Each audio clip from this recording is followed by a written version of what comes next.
మీ ఎలాంటి వ్యాపార ప్రకటనలకైనా వెంటనే మా ఛానల్ సంప్రదించండి. అందరికీ నమస్కారం. నేను శిరీష. ప్రస్తుతం మనతో పాటు ఉన్నారు ప్రముఖ ఆధ్యాత్మికవేత్త శ్రీమన్ ఘంటసాల సత్యసాయి గారు. గురుగారితో మాట్లాడదాం. నమస్కారం గురుగారు. నమస్తే అమ్మా. గురుగారు, చాలా వరకు ఇళ్లలో చూస్తాం, చాలా దేవుళ్ళ ఫొటోస్ అన్ని నింపేస్తూ ఉంటారు. ముఖ్యంగా ఆంజనేయ స్వామి ఫోటో పెట్టుకోవాలంటే కొంతమంది పెట్టుకోవచ్చా పెట్టుకోకూడదా అని చాలామందికి డౌట్స్ ఉంటాయి. అసలు నిజంగా ఆంజనేయ స్వామి వారి ఫోటో పెట్టుకోవాలా పెట్టుకోకూడదా? ఒకవేళ పెట్టుకుంటే ఎలాంటి ఫోటో పెట్టుకోవాలంటారు? ఆంజనేయ స్వామి ఫోటో పెట్టచ్చా పెట్టుకోకూడదా? ఒకటి, ఈ ఆంజనేయ స్వామి ఫోటోని మీరు మీ ఇంట్లో దేవుడి గదిలో పెట్టుకుంటున్నారా, బయట పెట్టుకుంటున్నారా? ఇది ఒక ప్రశ్న. మీ ఇంట్లో దేవుడి గదిలో పెట్టుకునేటప్పుడు మీకు అక్కడ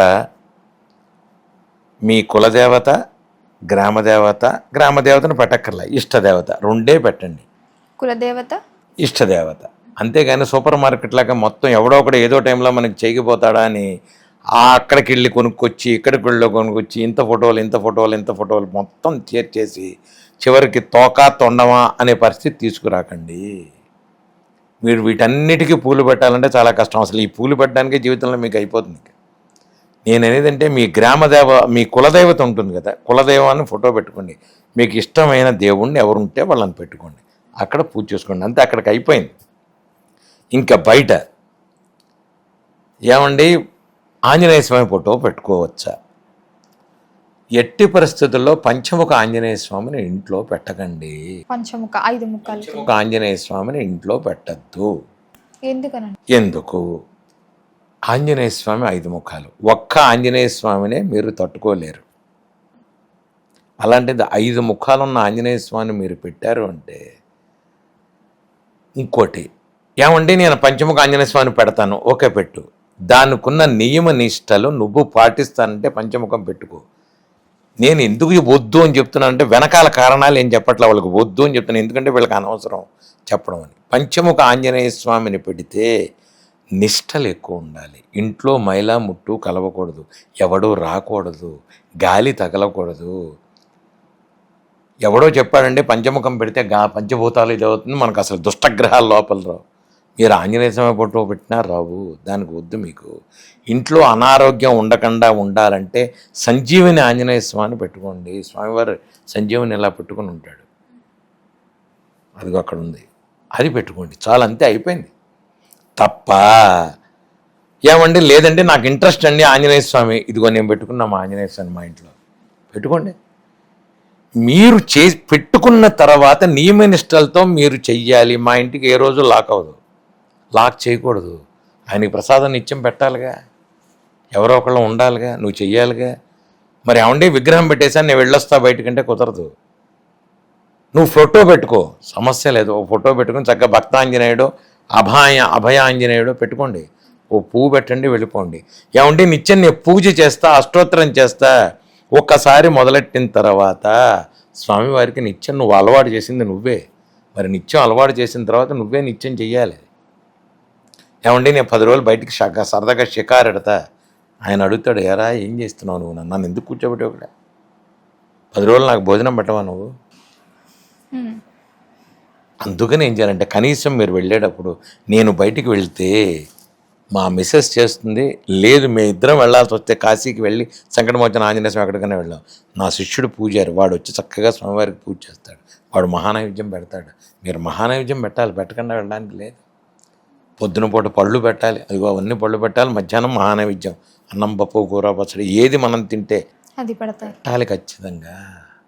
అంతేగాని అది కూడా మీరు స్నానం చేయకుండా పెట్టేస్తా కుదరదు. ఖచ్చితంగా స్నానం చేసి మీరు మహానైవేద్యం పెట్టాలి.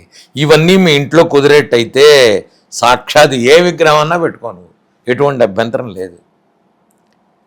ఏమంటే నేను మా ఇంట్లో మాంసం తింటానండి, గుడ్లు తింటానండి, అవి తింటానండి, ఇవి తింటానండి, నేను మా ఇంట్లో పెట్టి కుదరదు. నువ్వు అన్నీ మానేసి నువ్వు కాదు, ఏమంటే నేను ఒక్కడిని తినండి మా ఇంట్లో వాళ్ళు తింటే కుదరదు.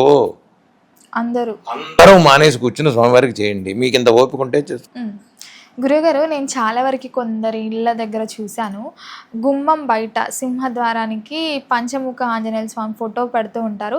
అలా పెట్టుకోవచ్చా అండి? పెట్టకూడదు. ఎందుకంటే గుమ్మం లోపలికి గుమ్మం బయటికి ముట్టువాళ్ళు అంటువాళ్ళు తిరిగినప్పుడు ఆ వైబ్రేషన్స్ మీకు ఎక్కువ బ్యాడ్ వైబ్రేషన్స్ వస్తాయి. అసలు హనుమంతుల వారి ఫోటో పెట్టకూడదు. పంచముఖం పెట్టద్దు. నేను మళ్ళీ చెప్తున్నా మీకు, మీరు కనుక కరెక్ట్గా నియమనిష్టలు మీరు ఉంటే పెట్టుకోండి. అది గుమ్మం బయట ఇంట్లోనే పెట్టుకోండి పంచముఖం. మీకు ఇంత నియమనిష్టలు ఉన్నాయి అంటే చేసుకోండి, కాదన్న. కానీ ఆంజనేయ స్వామిని పెడతానంటే ఆటలాడతానంటే కుదరదు. ఇప్పుడు నేను 27 ఇంచుల రాముడిని తీసుకొచ్చాను.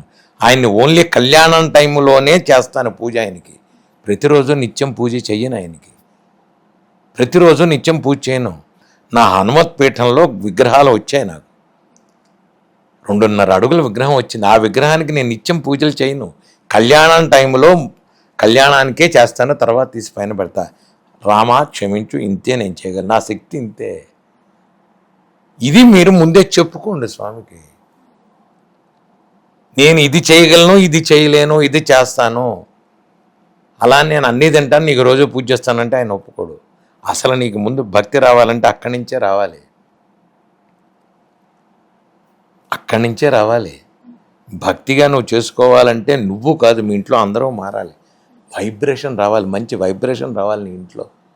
మీ ఇంట్లో మంచి వైబ్రేషన్ రావాలంటే నిత్యం పూజలు జరగాలి. శనివారం మంగళవారం కాస్త ధూపం వేయండి ఇంట్లో. అనారోగ్యాలు రావు, ఆనందంగా ఉంటారు. బ్యాడ్ వైబ్రేషన్స్ రావు. 24 గంటలు కొట్టుకు తెచ్చే కార్యక్రమాలు ఉంటాయి. చిన్నదానికి పెద్దదానికి కొట్టుకు చూస్తున్నామండి. చెయ్యండి. పిల్లలకి చదువు